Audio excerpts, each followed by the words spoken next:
नहीं मैं अगर आप इसमें खुश नहीं है, देखिए बात सुने, एक टेस्ट ही बहुत होता है। देखिए मैं अगर 20 टेस्ट मैच खेलता ना 100 आराम से आउट कर देता इंटरनेशनल क्रिकेट में, आराम से 100 आउट करता। चलें यार, कल से ये बाज़गश सुनाई दे रही है कि इंडियन फास्ट बॉलर्स बहुत ज़बरदस्त किस्म की परफॉर्मेंस दे रहे हैं, जिसमें कि ताज़ा तरीन जो मिसाल है वो सिराज की है। क्या पाकिस्तानी फास्ट बॉलर किसी से कम है? इंग्लैंड हार गया इंडिया से और सिराज की परफॉर्मेंस पूरे सीरीज़ में 23 उसने आउट किए। तो सिराज का अगर कंपैरिजन हम करें अपने फास्ट बॉलर से तो आपके सामने है। देखिए अगर सिराज कम कंपैरिजन, जिस तरह मैं आपसे पहले भी बात कर रहा था शाहीन अफरीदी के साथ करें, तो शाहीन अफरीदी की परफॉर्मेंस बुरी नहीं है। 31 टेस्ट मैचेस में 116 विकेट्स हैं, 28 का एवरेज, 53 का स्ट्राइक रेट थोड़ा सा बेहतर करें, ज्यादा है ये, ठीक है। और आखिरी 10 इनिंग में 15 या 14 उनकी विकेट्स हैं। सिराज की भी बात करें, सिराज का स्ट्राइक रेट भी एवरेज परफॉर्मेंस इतनी ही है। सिराज ऐसा नहीं है, सिराज की अलग 41 मैचेस में 123 आउट है। शाहीन का इस ओवरऑल रिकॉर्ड सिराज से बेहतर अच्छा है, बेहतर है, शाहीन का भी नसीम का भी बिल्कुल अच्छा है। लेकिन अगर आपने टेस्ट क्रिकेट खेलनी है, आप मतलब मैं इन तीनों से बात कर रहा हूं, हसन अली हो गए, सिराज हो गए, या ये नसीम शाह हो गए, भाई हमारे फास्ट बॉलर्स को क्या प्रॉब्लम हो रहा था, जब दूसरा स्पेल करने आते थे गेंद नहीं पहुंच रहा, तीसरा स्पेल करने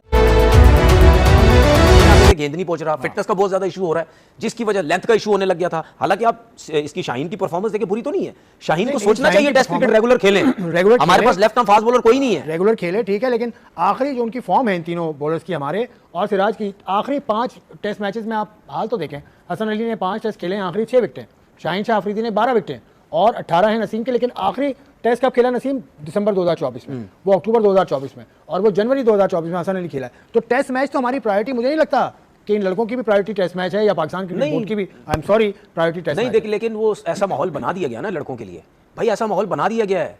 आप जो भी लड़का पीएसएल में परफॉर्म करेगा, उसकी हमारे जो सिलेक्टर्स हैं या कोच हैं, वो उनको देख के वहां से सिलेक्ट करने लग जाते हैं। सिराज की अगर बात करें, सिराज का डेब्यू है 2020 का, दिसंबर 2020 का, और उसने खेले हैं 41 टेस्ट मैचेस। देखिए सबसे ज्यादा, मेरे सबके बाद डेब्यू किया और सबसे ज्यादा मेरे हिसाब से 41 टेस्ट मैचेस में 123 आउट कम है, लेकिन उसकी रीसेंट परफॉर्मेंस अच्छी है। रीसेंट इस सीरीज के हिसाब से आप देख लें, देखिए इस सीरीज में इनके पास बुमराह थे और सिराज थे जो एक्सपीरियंस थे, ठीक है। जब बुमराह भी नहीं खेले, एक आध मैच पहले भी नहीं खेले, आई थिंक दूसरा टेस्ट मैच नहीं खेले, दूसरा टेस्ट मैच नहीं खेले, पहला खेले और तीसरा और चौथा खेले, आखिरी नहीं खेले। तो जब आप फर्स्ट चॉइस बन जाते हैं या फर्स्ट सीनियर हो जाते हैं, तो फिर आपके ऊपर प्रेशर आ जाता है कि भाई अब मैंने करना है, क्योंकि मैं ही सीनियर हूं, बाकी तो जूनियर है। तो वो भी उसने एफर्ट की होगी, उसके बाद जो कंडीशंस उसको मिली हैं वो बहुत अच्छी मिली है। नो डाउट कुछ 2-3 टेस्ट मैच में बहुत फैंडा लगा दोनों तरफ से फास्ट बॉलर्स का, इतनी अच्छी बैटिंग पिच थी, लेकिन फिर भी कहीं ना कहीं उस कंडीशन में आपका बॉल स्विंग सीम सब कुछ होता रहता है, जिसकी वजह से उसने 23 आउट किया। लेकिन इस सीरीज के बावजूद भी अगर आप ये 23 आउट 141 मैचेस में से 5 मैचेस निकालें, कितने होते हैं? 36 में 100 आउट फिर भी कम है। चले, तो अगर यही कंडीशन पाकिस्तानी बॉलर्स को मिली थी ना 2021, नहीं मिलनी चाहिए, नहीं मिली थी ना 2021 में, शाहीन का बहुत खराब गया। पाकिस्तानी बॉलर्स की तो मैं यही तो बात कर रहा हूं। जब आप टेस्ट क्रिकेट नहीं खेलेंगे या फर्स्ट क्लास क्रिकेट नहीं खेलेंगे, तो जितना मर्जी T20 वाइट बॉल क्रिकेट का अच्छा बॉलर लेके आ जाओ, वो टेस्ट क्रिकेट में बॉलिंग नहीं कर सकता, उसकी लेंथ ही खत्म हो जाएगी। अंदर एक्सपीरियंस आएगा तो आप पाकिस्तान की अगर फास्ट बॉलिंग देखें, हिस्ट्री फास्ट बॉलिंग की देखें, तो आपको लगता है कि आप पाकिस्तान वो अपनी हिस्ट्री को आगे लेके चल रहा है? पिछले 20 साल में बिल्कुल नहीं लेके चल रहा। मुझे तो शोएब अख्तर के अलावा, उमर गुल के अलावा बिल्कुल नहीं कोई फास्ट बॉलर ही नहीं आया, बिल्कुल ही नहीं लेके। मोहम्मद आसिफ आमिर तो बहुत कम खेले ना। देखिए बिल्कुल भी कोई नहीं लेके चल रहा। ईमानदारी से मुझे बताएं, पाकिस्तान क्या फास्ट बॉलर्स की नर्सरी अब रहा है? नहीं, बिल्कुल भी नहीं रहा। बड़ी बात कर रहे हैं, बिल्कुल भी नहीं रहा। वजह, उसकी वजह यह है कि मजा उस टाइम आएगा। मैं व्हाइट बॉल क्रिकेट की तो बात नहीं, रेड बॉल की सुन तो ले, मैं वही बात करने जा रहा हूं। आपकी फास्ट बॉलर की नर्सरी उस टाइम तक होगी, आपके पास फास्ट बॉलर की खेप उस वक्त आना शुरू होगी, नजर आएगी, जब आपके लड़के टेस्ट क्रिकेट में परफॉर्म करना शुरू करेंगे। जब टेस्ट क्रिकेट में फास्ट बॉलर अच्छे आएंगे, फिर आप बोलेंगे कि यार अब आए हैं फास्ट बॉलर पाकिस्तान क्रिकेट के अंदर। जाते हैं बिला वजह बैट्समैन के सामने, वो छक्के भी मार रहा होता जा रहे हैं उसके सामने कि यार मार छक्के, लेकिन उसको ये बताते हैं कि भाई मैं तेरे से घबराया हुआ या कोई नहीं हूं। सिराज में देखा वैसे, ठीक है, मैं तेरे से घबराया नहीं, तू जितना भी बड़ा चैंपियन बन जा, मैं नहीं घबराया, तू मार मुझे। ये एटीट्यूड सिखाता है 4 डे क्रिकेट जब आप खेलते हैं। पाकिस्तान में आखिरी 300 करने वाला बॉलर वकार यूनुस था, जो 2023-3 में आउट। जब आपके पास टेस्ट मैच में बॉलिंग करने वाले बॉलर आ जाएंगे, उस दिन मैं ये बोलूंगा अब आपके पास फास्ट बॉलर की खेप आने लग जाइए। ये वनडे T20 से कुछ नहीं होता भाई, ये वनडे T20 नहीं है। दुनिया की में अभी भी टेस्ट क्रिकेट की वैल्यू है। अच्छा, आपने फर्स्ट क्लास बहुत खेली है, 100 प्लस फर्स्ट क्लास आपने खेले, 126, 516 आपके विकेट्स हैं। स्ट्राइक रेट आपका कितना था याद है? मेरा टेस्ट मैच में था 41 पॉइंट कुछ 5। ये जो 41 तो बहुत लो है, मतलब वसीम अकरम का भी 41.5, वसीम अकरम का मतलब जितना मैं खेला 50 प्लस, जितना मैं खेला। हालांकि मेरे 3 टेस्ट मैच में कोई 8, 9, 10, 11, 12, 13, 14 आउट थे मेरे पहले 3 टेस्ट मैचेस में।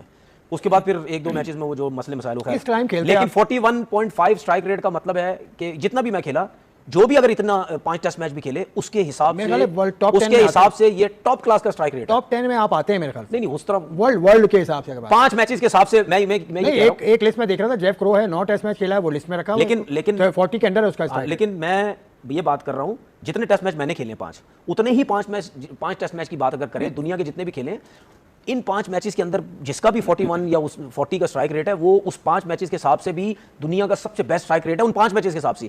और ओवरऑल भी अगर आप देखें जिसका स्ट्राइक रेट 41, 45, 4 इतना है, 40 से लेकर 45 तक ओवरऑल की मैं बात कर रहा हूं, बेस्ट स्ट्राइक रेट है, बेस्ट स्ट्राइक रेट है। तो आप 2 ही बॉलर नजर आते हैं पाकिस्तान की हिस्ट्री में मुझे। नहीं अब आप मतलब यानी अब आप मेरे से वो मैं क्या अब हकीकत है तो मैं क्या करूं भाई। अब मैं आपसे क्या बोलूं, साहब का स्ट्राइक रेट भी अंडर 50 है, नहीं वो आपका स्ट्राइक रेट भी अंडर 40, ऑलमोस्ट 40, 41 है। देखिए मैं सिर्फ उन 5 टेस्ट मैचेस की बात कर रहा हूं, उनके मैचेस उनकी 5 परफॉर्मेंस की टेस्ट तो मैं मैचेस बात ही नहीं आपको कर ज्यादा, रहा। अगर आप ज्यादा खेल जाते तो आप मेरे जो 5 मैचेस में 17 आउट हैं और जो 5 मैचेस में जो 17 विकेट्स हैं वो विकेट्स तो जरा देखें।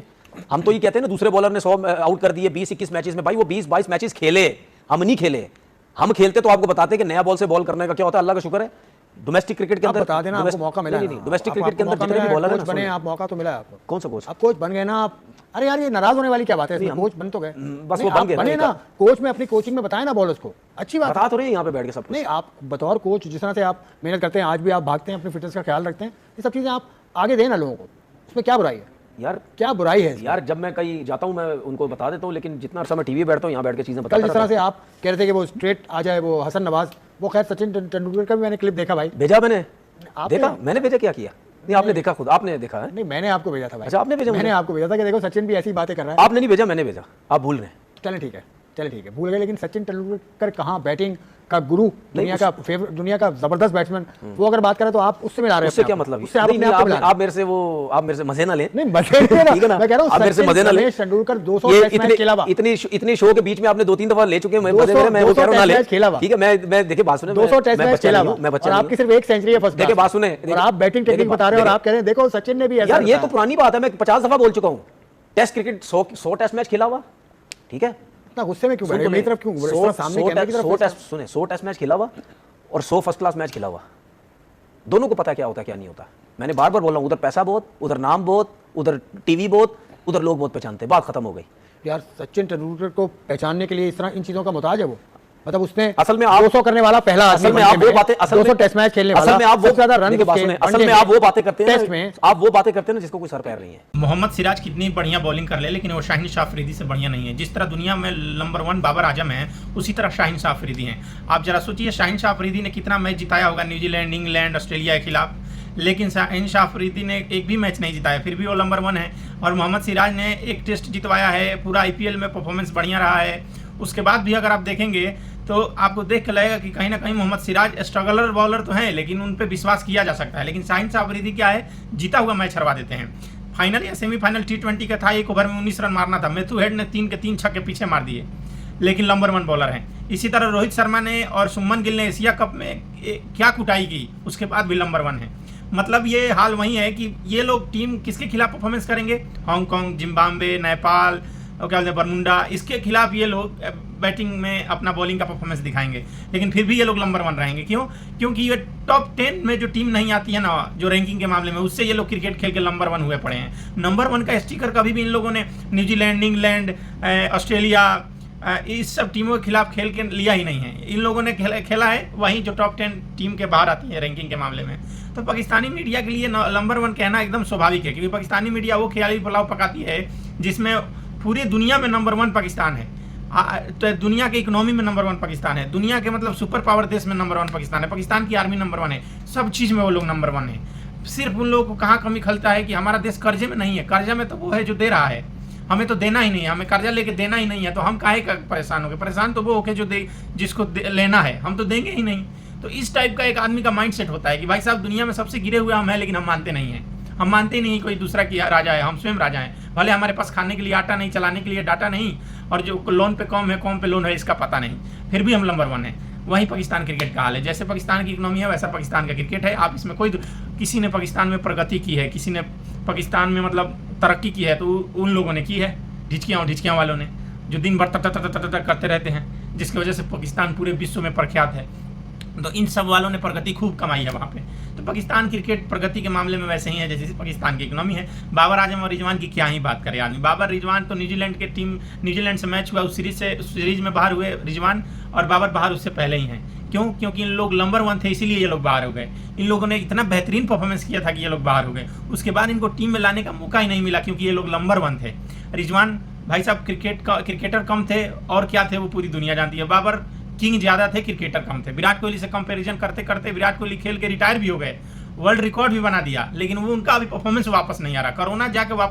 कोरोना आया वापस चला गया, लेकिन बाबर आजम का परफॉर्मेंस वापस नहीं जा रहा। तो इतना तो बाबर आजम का परफॉर्मेंस को लेकर लफड़ा चल रहा है पाकिस्तानी मीडिया पे। दोस्तों कमेंट सेक्शन में जरूर बताइए वीडियो कैसा लगा। चैनल पे नए तो चैनल को सब्सक्राइब करिए। जय हिंद जय भारत।